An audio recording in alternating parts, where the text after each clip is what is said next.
Hello, assalamu alaikum guys, and welcome back to another video. It's Ibrahim Muslim, and today I'm back with another video on Hackintosh. So this is the second video in this series of videos on Hackintosh starter and the things you require to build a Hackintosh. So in this video I will tell you which different hardware you require to build a Hackintosh which will work perfectly for your basic requirements. And as you all know, Hackintosh hardware is the most critical thing you do in Hackintosh building, and choosing the right hardware can make the Hackintosh very easy, and choosing the wrong hardware can lead you to a very difficult stage. And there are four basic or main component you need to choose wisely to build a Hackintosh that will serve you well. So the first and the most important component for building a Hackintosh is its motherboard. And choosing the right motherboard is basically everything.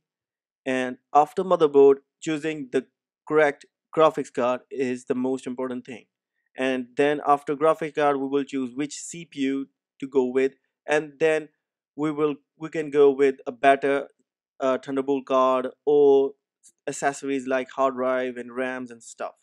So let's start with motherboards. I have a couple of motherboard here already, and which I previously used to build my Hackintosh machines.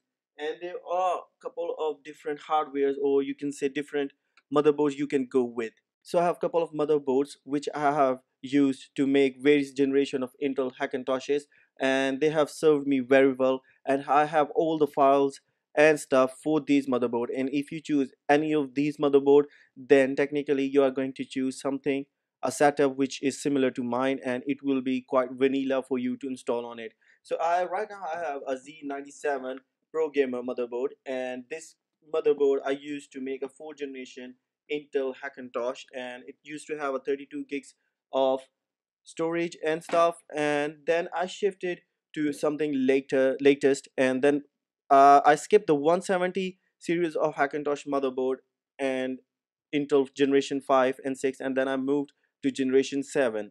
So I have a generation 7 motherboard right here, and this is Z270 Gaming 7 motherboard. And this motherboard is quite a beast. It have two Ethernet ports, 6 USB 3, one Thunderbolt USB Type C, which is Gen 2 as well, and one Gen 2 Type A USB. So this motherboard is quite a good in making the Hackintosh, and it's quite powerful as well. And then I moved to this one. I made a couple of Hackintoshes based on this motherboard, and these motherboard are very good as well. They have very good compatible Hackintosh audio as well as two Ethernet ports. They also have a Thunderbolt and Type C USB, and also a Type A USB Gen 2. So this is very good. It have ALC, it have Realtek and Killer Ethernet, and I have a pre-built EFI for this specific motherboard as well. If you use 8700K on this, then this system will be a beast, and you will get a vanilla installation. I just got this one for another build based on audio setup for a studio, and wanted to use this setup for audio direction, and you can say a Hackintosh on audio recording. So they don't need much of other features like two Ethernets and stuff, but this motherboard have quite nice audio. But this machine will also have a very good Hackintosh on 8700 or 8500 CPU, and I will also upload its fully functional and everything working EFI on my Patreon, so you can get that from there. All of these motherboard EFIs are available on Patreon, and you can get them for very low.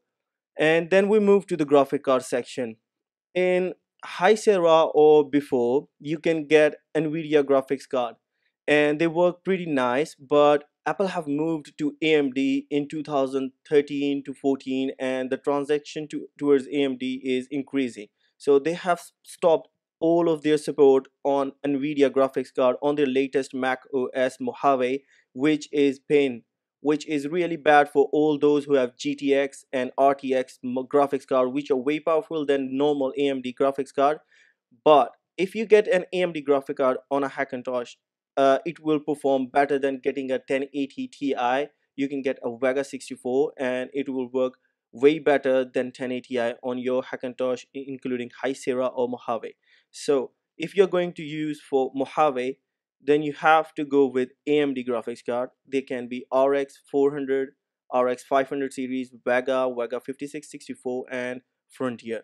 But if you are going to build a machine which gonna boot Windows as well as Mac OS, then you can go with GTX. So RTX series are not supported on Hackintosh at all. You will not be able to get an RTX graphic card working on any of the Mac OS versions.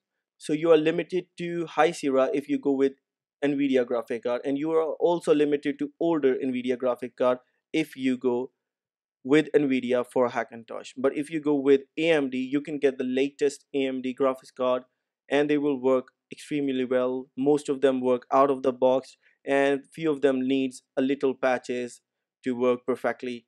And AMD Vega 64, 56, Vega Frontier work way better than NVIDIA GTX 1080 and 1080 Ti on Mojave and High Sierra.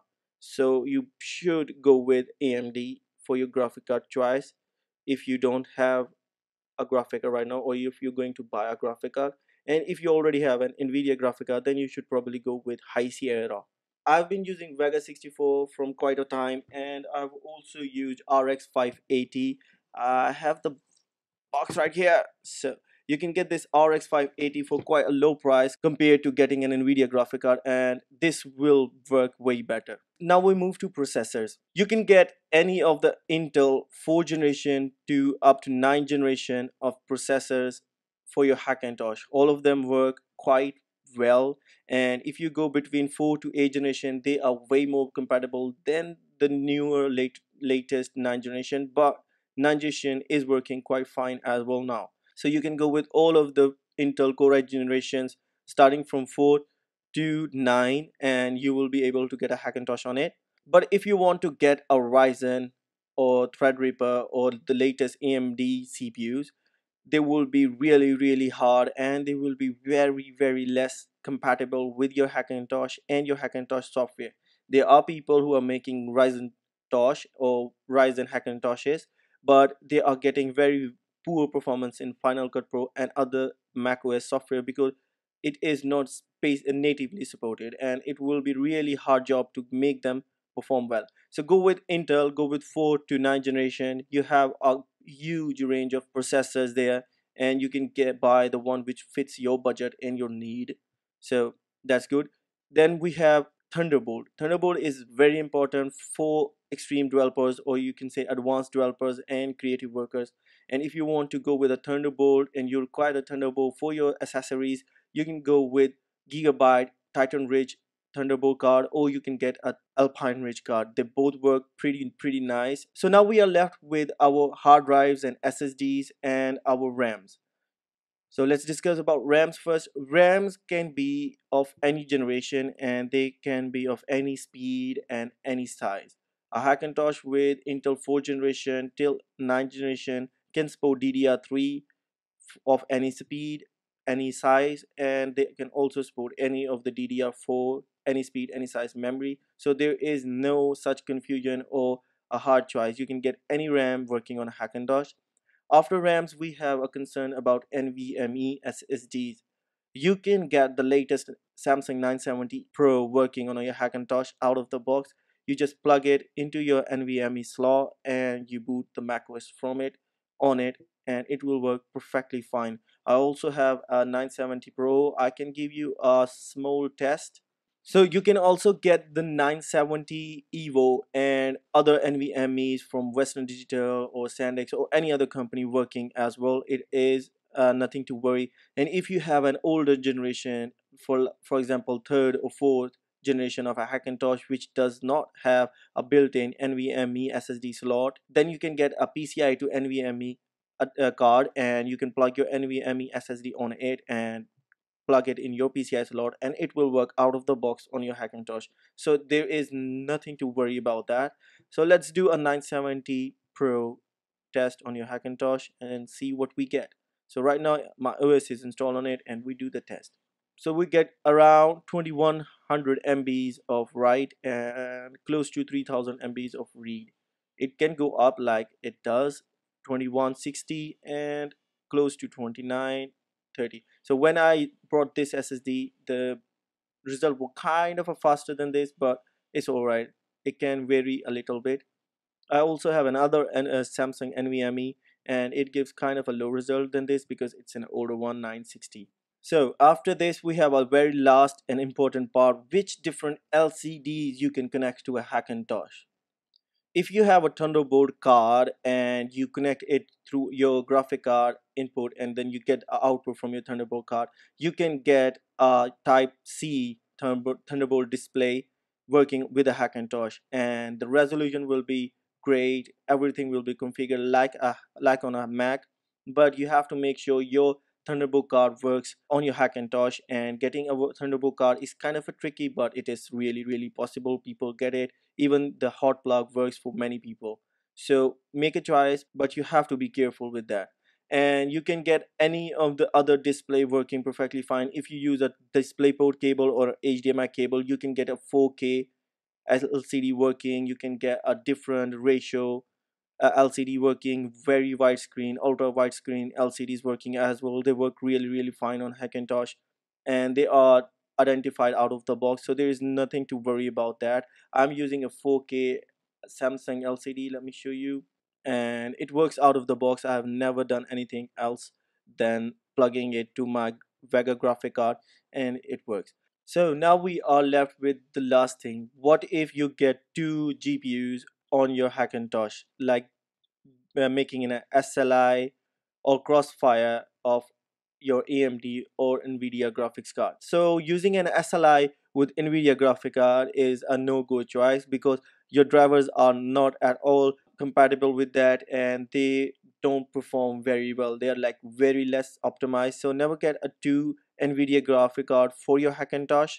And as you know, you won't get to Mojave if you get NVIDIA. So that's a really bad option. If you get two AMD graphic card, what is the possibility of getting a better performance? So if you get two AMD cards and you use on two different monitors, then probably you will see a performance improvement, but the overall optimization is not very good. If you use two AMD graphic card like two RX 580 or two Vega 64, one graphic card will handle all of the stuff which is on the foreground, and when you do some rendering, then the other card will be boosted, and that's very annoying for me. For example, if I have two Vega 64 cards and I go with Final Cut Pro, everything on the Final Cut timeline is handled by a single Vega 64. But when everything is finalized, when I go to render, then the both of the graphic card are used, and which is for me is not a good choice because that annoys me. As I told you, it's not optimized for dual graphic card configuration, but it works really well for single graphic card optimization, for single graphic card working. And someone who wants to go with Vega 64 can also go with Vega Frontier. It has 16 gigs of RAM and it's way more professional. So that's all for this video, guys. Thanks for watching. Hope you liked it, hope you enjoyed it, and if you liked it, give it a thumbs up. If you loved it, share this video to your friends and families. If you want my personal support, then contact me on Patreon. I'll reply really fast there. And if you live in Pakistan, I also do hardwaring for many Hackintosh, for many studios, and you can contact me on Patreon and on my Facebook page as well for hardware guidance. And if you need other support, keep commenting down in the comment section. I really do watch and look for good questions, and I answer them as fast as possible. And to make this channel grow, share this to your friends, tell them about Hackintosh, and also tell me which other topics you need me to cover, and if you want me to make videos on other topics as well, topics not related with Hackintosh community or Hackintosh, let me know that as well. So that's all for this video, guys. Thanks again, thanks for watching. Hope you liked it, hope you enjoyed it, and until the very next video, please take care. Allah Hafiz.